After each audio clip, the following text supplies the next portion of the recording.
الرحمن الرحیم۔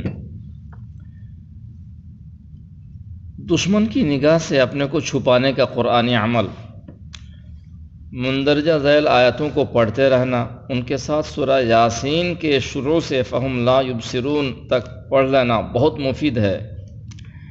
تفسیر قرطبی میں اس کی مرفوع روایت موجود ہے۔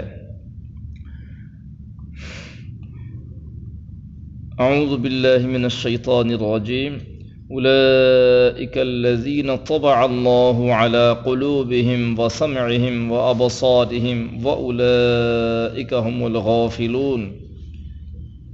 یہ سورہ نحل کی 108 نمبر آیت، پارہ نمبر 14۔ اعوذ باللہ من الشیطان الرجیم، انا جعلنا على قلوبهم اکنۃ ان یفقہوہ وفی آذانہم وقرا وان تدعوہم الی الہدی فلن یہتدوا اذا ابدا۔ سورہ کہف کی 57 نمبر آیت۔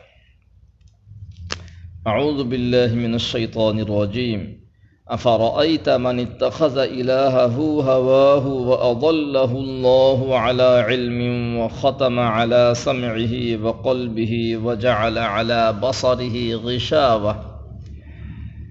یہ سورہ جاثیہ کی 25 نمبر آیت، پارہ نمبر 25۔ یہ تفسیر قرطبی کی جلد نمبر 10 اور سورہ بنی اسرائیل کی 45 نمبر آیت کی تفسیر ملاحظہ فرمائیں۔ ظالم دشمن سامنے آ جائے تو آپ جب تک مذکورہ بالا آیاتیں پڑھتے رہیں گے اس وقت تک وہ دشمن آپ کو نہیں دیکھ سکے گا، اگرچہ آپ اس کے سامنے ہی رہیں۔ الحمدللہ ہم نے بارہا اس کا تجربہ کیا ہے اور اس عمل سے ہم نے فائدہ اٹھایا ہے۔ روڈ پر، جنگلات میں، اور ہر ظالم دشمن کی دشمنی سے اللہ نے ہماری حفاظت فرمائی ہے۔